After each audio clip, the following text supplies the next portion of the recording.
आत्ममित्रम येशुयन आत्ममित्रम। परमेश्वर के बड़े नाम की महिमा हो। फिर से आने वाला प्रभु यीशु मसीह के पवित्र और मीठे नाम से सबको जय मसीह की। परमेश्वर ने आज सुबह एक और बार परमेश्वर के वचन के साथ मनन करने के लिए एक प्रभात मनन में एक और अवसर परमेश्वर ने दिया है, इसलिए परमेश्वर को धन्यवाद देता हूँ। पिछले दिनों में हम निर्गमन की किताब 20 अध्याय से परमेश्वर ने इस्राएली लोगों को करने के लिए 10 आज्ञाएं दिया है, उसी के बारे में हम सीख रहा है। 1 से लेकर 13 पद तक हमने 6 आज्ञाओं को मनन करने परमेश्वर ने सहायता किया है। प्रभु चाहे तो हम आगे और बढ़ते जाए। 14 पद में निर्गमन की किताब 20 अध्याय 14 पद में हम ऐसी पढ़ता है, 7वां आज्ञा है, तू व्यभिचार ना करना, तू व्यभिचार ना करना, you shall not commit adultery. ये हम बहुत क्लियरली हम देख सकता है। यदि कोई ये करेगा तो, अडल्टरी करेगा तो, व्यभिचार करेगा तो उसको दंड मिलना अनिवार्य है। परमेश्वर का वचन में हम देख सकता है। एक बात और हमको समझना है, यदि हम शादीशुदा हुआ लोग हैं, ज़्यादा हम वैवाहिक एक दूसरे से मिलना, सेक्सुअल काम करना, ये ज़्यादा करेगा तो भी परमेश्वर के आंखों के सामने एक जस्टिफिकेशन हमको नहीं मिल सकता है। हम हो सकता है हम उसी के लिए जस्टिफाई कैसे करेगा, उसके लिए हम कोशिश करेगा, परंतु ऐसी हम ज़्यादा उसी चीज़ को इम्पोर्टेंस देता है, वो भी अच्छा नहीं है। वो हम एक पाप कर रहा है और हमको नाश की ओर ले जाता है, हमारा शरीर को नुकसान पहुंचाता है।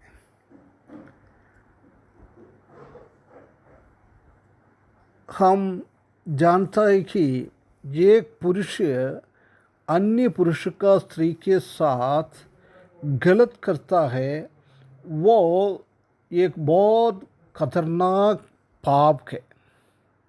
वो परमेश्वर के विरुद्ध में भी और मनुष्यों के विरुद्ध में भी।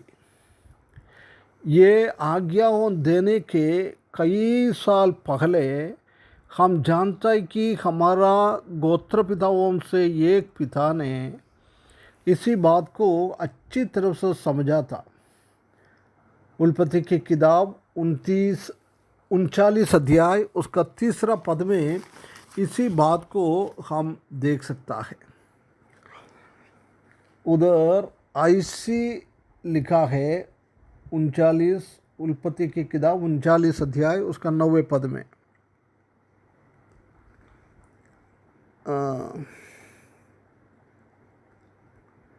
इस घर में मुझसे बड़ा कोई नहीं, और उसने तुझे छोड़ जो उसकी पत्नी है मुझसे कुछ नहीं रख छोड़ा। इसलिए भला मैं ऐसी बड़ी दुष्टता करके परमेश्वर का अपराधी क्यों बनूं। देख, ऐसी कोई आज्ञा नहीं था, कुछ भी नहीं था, उसके बाद भी जोसेफ ने अच्छी तरफ से ये समझ में आया उसको, यदि कोई अन्य पुरुष का स्त्री के साथ ऐसी गलत काम करेगा तो वो परमेश्वर के विरुद्ध में दोष कर रहा है, पाप कर रहा है, वो परमेश्वर उसके लिए दंड दिएगा। इस बात को जोसेफ अच्छी तरह से समझा था, इसलिए उसने वो गलती से बच गया है। प्रिय भाइयों बहनों, हमारे जीवन में भी ये जोसेफ की स्थिति हमारे जीवन में भी अच्छा से हमको देखना बहुत ज़रूरी है। इसलिए निर्गमन की किताब 22 अध्याय उसका 16 और 17 पद में हम देख सकता है कि यदि कोई पुरुष किसी कन्या को जिसके विवाह को बात ना लगी हो फुसलाकर उसके संग कुकर्म करे तो वो निश्चय उसका मोल देकर उसे विवाह कर ले।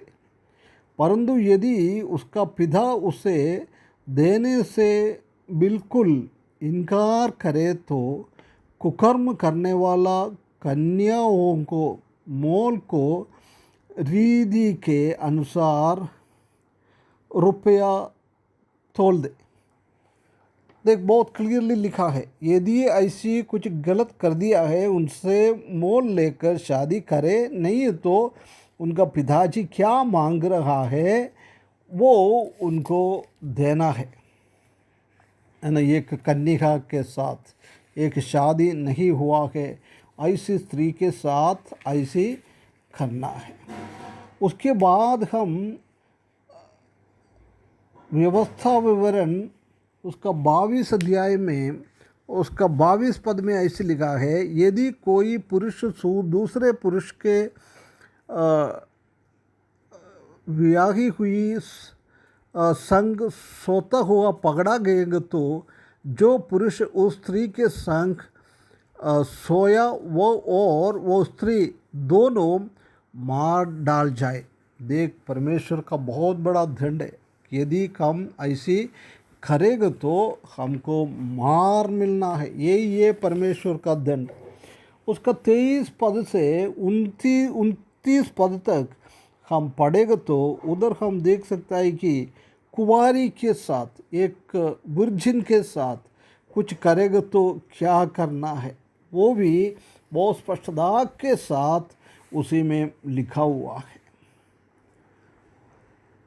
पुराना नियम में ये बिल्कुल गलत है, ये परमेश्वर के विरुद्ध में पाप कर रहा है, उसको इसी में अच्छी तरफ से हम देख सकता है। हम गलातियों की किताब उसी का 5 अध्याय उसका 19 पद में भी इसी बात को हम देख सकता है कि हम अडल्टरी से दूर हो जाना है, हम उसी के साथ हमारा मेल मिलाप ना करना है, उसी को बिल्कुल अलग करना है, उसी से बचना है। ये भी हम पौलुस उसी पत्री में लिख रहा है।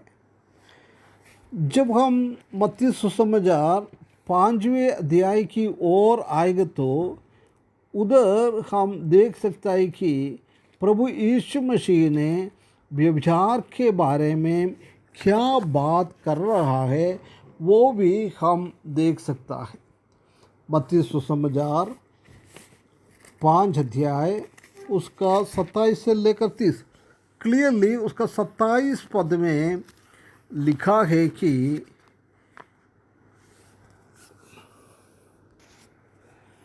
तुम सुन चुके हो कि कहा गया था व्यभिचार ना करना, परंतु मैं तुमसे ये कहता हूँ कि जो कोई किसी स्त्री पर कुदृष्टि डाले वो अपने मन में उससे व्यभिचार कर चुका है।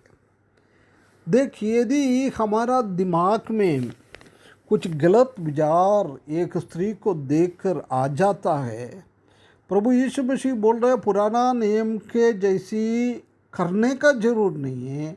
यदि हमारे मन में ऐसी विचार आएगा तो उसी को भी व्यभिचार कहलाता है। तो ये भाइयों बहनों, कितना गंभीर एक स्थिति है, हम इसी में अच्छी तरह से ध्यान देने की बात है। व्यभिचार कितना खतरनाक है प्रभु यीशु मसीह की सिखाने में।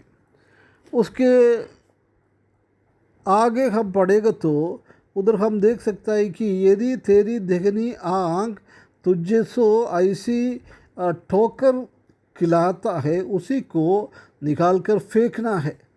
यदि तुम्हारा देखने हाथ ऐसी करेगा तो उसी को भी काट कर फेंकना है ना। वो अपराध को हटाना है। ये परमेश्वर चाहता है कि हमारे जीवन में भी इसी में ध्यान करते हुए हम प्रभु यीशु मसीह ने क्या सिखाया है, मूसा ने क्या आज्ञा दिया है, उसी को अच्छी तरफ से समझकर हम उसी चीज़ों से दूर होना है। बिल्कुल व्यभिचार में ना फंसना है। परमेश्वर घृणा करता है। स्वर्ग में हम पहुंच नहीं सकता है। व्यभिचारी लोगों को स्वर्ग में जगह नहीं है। प्रिय भाइयों बहनों, हम प्रभु यीशु मसीह को छोड़कर कुछ भी दुनियादारी के पीछे चलता है, जब वो भी हम प्रभु के विरुद्ध में व्यभिचार करता है। इसलिए प्रभु यीशु मसीह का प्रेम में हम आगे बढ़ते जाए और कोई हमारे बीच में ना आए, ऐसी एक अच्छी जीवन बिताने के लिए परमेश्वर इस वचन के द्वारा हमको सहायता करे। उसके बड़े नाम की महिमा हो। आत्ममित्रम आत्ममित्रम